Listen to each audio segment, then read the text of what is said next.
Today's guest is an accomplished leadership coach and facilitator with over 30 years' experience working with leaders at every level.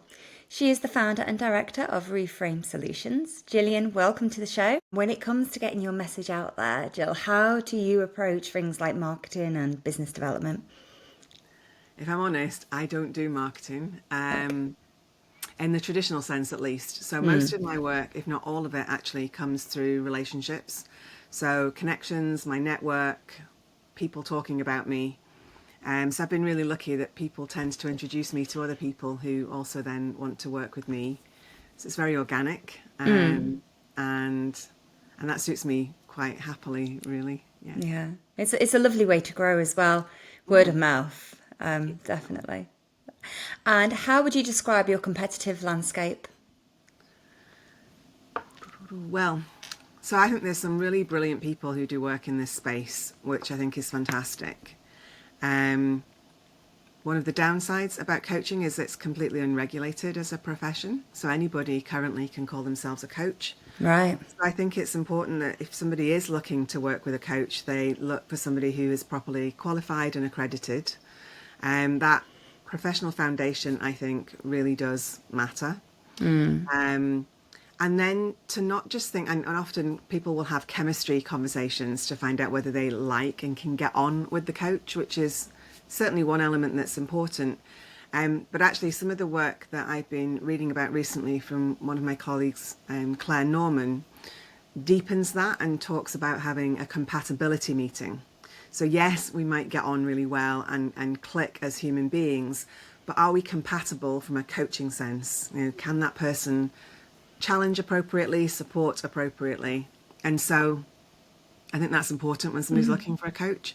I like to think that I bring a grounded and honest presence and a willingness to challenge. I was working with a client last week who said that I am very helpful in asking those pokey, challenging questions that really get to the heart of things. So hopefully that helps people to stretch and grow, but in a way that doesn't feel uncomfortable all of the time. It should feel uncomfortable some of the time, but not all of it. Okay. Now that's really interesting to hear. And when it comes to doing the background checks to making sure that they are with, you know, professionals in your sector, how would they go about doing that? Like what basic checks could they do? Well, any coach will be happy to have a conversation about their accreditation and their qualifications. So, first of all, ask the people that you're thinking of working with. If you want to do more in-depth checks before you meet with a coach, then check out, there are a number of coaching bodies. There's the International Coaching Federation. They have a list, you can search on their website, of all of their accredited coaches. The same for the Association of Coaching.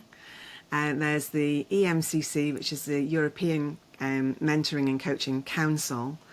And then the other one would be APEX, which is the Association of Professional Executive Coaches and Supervisors. All of those websites will have a directory of people that they that have gone through their accreditation process. Some people are accredited with more than one of those organisations. So I would start there. Okay, perfect. That's really useful for people to know. And Jill, what would a typical day look like for you? Oh, there's no such thing as a typical Is there day in anyone? or a No. typical week, actually. But I think, so I call myself lucky, but I have engaged, I sort of managed to shape the work that I do. So I discovered during lockdown that I could take meetings 5 days a week, and I could do the same amount of work but do it in 3 days a week. So I tend to work Monday, Tuesday, Wednesday, which gives me 4 days of a long weekend every weekend, and with my husband, my dog, my friends, my family. And I usually try and build in some time every autumn to spend in France. It's one of my happy places. It lets me practice my poor French. Learning French is one of those challenges that really helps me to stay grounded in what learning looks and feels like, because it's so frustrating a lot of the time. And my week tends to be a mixture of coaching sessions, supervision sessions, and time for thinking and reflecting. So I try to practice what I preach as much as possible. And yeah, I think I have currently what feels like a very nicely shaped week and year. Yeah, sounds ideal. Yeah, sounds like you got that really to a T. And what markers of success do you personally keep an eye on, whether it's client growth, impact, or something else? So, one of my mottos is that I only do meaningful things with people who care and people I care about. So, that's my test of the kinds of work that I want to do. Um, Sometimes you can't tell immediately whether somebody is somebody that you care about or who cares. So, there's a learning process in that.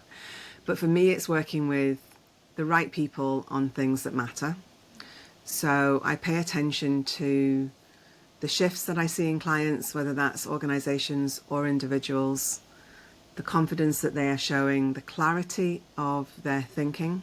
And I regularly check in with myself to make sure that I'm feeling like I am working in a way that's sustainable and aligned with meaningful things with people who care and people I care about.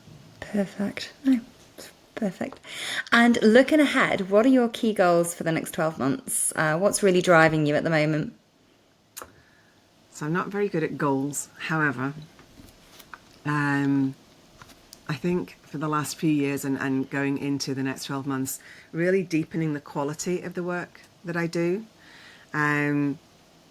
What drives me is the positive impact that work has. So I've been in positions where I've had poor leadership, or I've been a poor leader, quite frankly, and the impact that that has, not just on the individuals who are being led by that person, but that person's friends, their family, their entire community. And so when leadership is done well and it's done in a meaningful way, it has a ripple effect that goes beyond that individual. And my purpose in being a coach and somebody who works with leaders is to try and make sure that those leaders do have a positive impact rather than a negative one on the people around them. Yeah. And if you could wave a magic wand, what would be the one thing in your business that you could make easier? What's the one thing you could change? Just one. Or two. So I think it's easy to get. Oh, sorry. It's easy to get busy and to be focused on being busy. And I think that what would make life easier for me is if I could genuinely step back regularly and make sure that I'm creating space for the kinds of work that I really want to do, for deep thinking, for designing creatively, and for my own personal development. I work with a thinking partner, lovely woman called Anel, based in Cape Town in South Africa.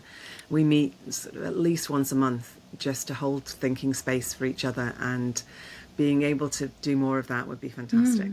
That sounds beautiful. Yeah, I love that idea.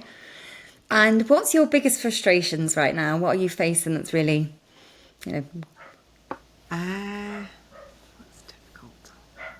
So it's probably something that hasn't changed necessarily for a number of years, but I think that there's a belief that you can send somebody to coaching or leadership development, and that they'll come back as this fully rounded human being who can just do wonderful things. And I often talk about the fact that we're not allowed anymore to chop the tops off people's heads and stuff it full of things and then stitch them back together.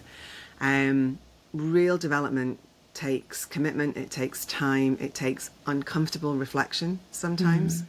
And when there's not enough space or willingness for that work, it feels like a real missed opportunity.